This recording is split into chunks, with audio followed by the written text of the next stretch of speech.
On the flight to my destination here in Canada's north along the 61st parallel, I was horrified to have come across a photo in a newspaper right underneath the picture of these kids smiling on bicycles. This photo here that says 1944 there, and is taken inside of an igloo with ice walls. In this ice wall there are twigs stabbed in that are frozen in to provide pegs for kettles and for some shelving. So it left me wondering, and this is what this video is about: how do people live here today?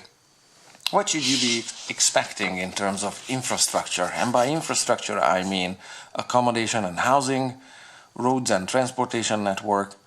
What can you get for power, water and heat?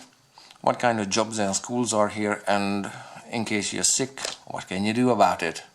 So let's fixate on this photo for a minute here like I did. What you see in this photo, besides the ice wall, is actually 1944 is quite correct, because this is a modern igloo. You see that kids are not wearing animal furs, they are wearing clothing items that's made of synthetic fiber. On the kettle that's in the wall, you can see a plastic knob that forms on top of the lid, and on it is a plastic handle.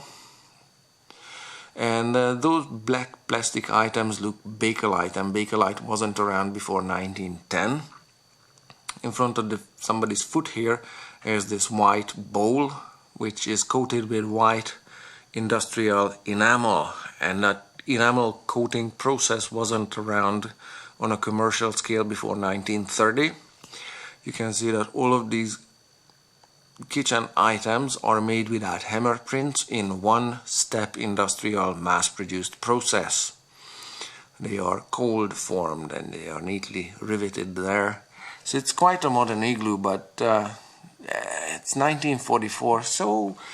And that kid over there is standing outside with a similarly made kettle around 1917, so about, in round terms, 100 years ago. So what changed since? Let's look around, and let's look around starting with the hotel room. The hotel room has a bed, just like anywhere else. Is a nice hotel room with nice pieces of furniture. It's actually a suite, so there's a private entrance that opens to the outside. There is a normal standard washroom here with running hot and cold water. Actually the cold water is really nice because it's not ice cold, even though it's minus 20 degrees Celsius outdoors. The water is somewhat lukewarm. The cold water is somewhat lukewarm. There, nice flooring materials, standard switches and thermostats. I have a kitchen. The kitchen has a micro, a toaster oven, a hot plate, so you can put your dishes. There's pots and pans in there. Oh, these cabinets are made, actually the doors are made of real wood. There you have it. Sorry about that. So, nice maple cabinetry with more dishes and whatever else you need for a small kitchen operation. Here's a fridge, about 150 liters or so, just my rough estimate. And the stairs are made nice. It's covered with modern carpet. None of this is squeaky. None of this is collapsing. Sturdy handrail, so that's how downstairs looks like. This is the suite upstairs here. Nice bedroom, dresser. Heating is done through this baseboard there, and that's how the other suite units look like. There, they all open to this courtyard. So this is how the hotel room looks like, and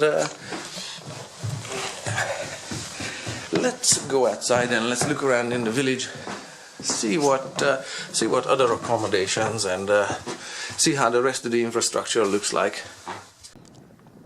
But in fact, I'm finding, of course, that people live in normal houses just like most everybody. Snowmobiles apparently is the big thing here to get around, although like I said, snow isn't deep. Look at the roof, it's 10, maybe 20 centimeters tops, more like 10. So, whoa, there's a motorcycle there. I don't know what's it doing in the cold. I guess that doesn't see a whole lot of use year round, maybe between June and August. So you can see people can drive around fairly easily because the little snow that does fall compacts, and that's what I mean by loud tire, or the snow is being allowed just under the tires, so people can get around mighty fine just on 4 wheels. No need for snow chain either. This is a Google map on satellite view. Here you see the south shores of the Great Slave Lake. The power company says power is hydroelectric and is coming from the Slave River from a small settlement, Fort Smith, just along the Northwest Territories Alberta border.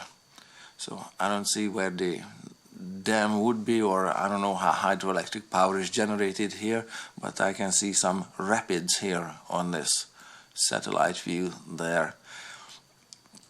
One more thing I can also point out here in terms of infrastructure is that that's about a 1 kilometer long airstrip. So there are airports everywhere, roads optional.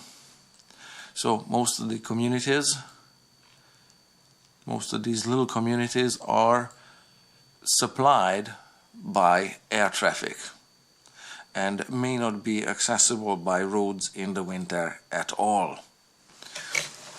On another note, on power, we've got TV with hundreds of channels, literally, and it's satellite TV. It works fairly well here. You can see satellite dishes in some of the previous shots on tops of houses, on the high-rise, the only high-rise around here. And there is Wi-Fi internet if you want to go Wi-Fi, but it's not a super duper Wi-Fi. It's 150 megabits per second, or you can just plug in your laptop and sit to the desk. I checked out the baseboard heaters. It's hot water is circulating through it. Okay, so it's a radiator, not an electric baseboard heater. I looked at the situation through the crawl space, and I don't have a whole lot to say about the breaker panel. It is a breaker panel, but it's standard North American plugs and outlets that work here, of course. Same stuff, GFCI for the bathroom, and standard duplex outlets for everything else.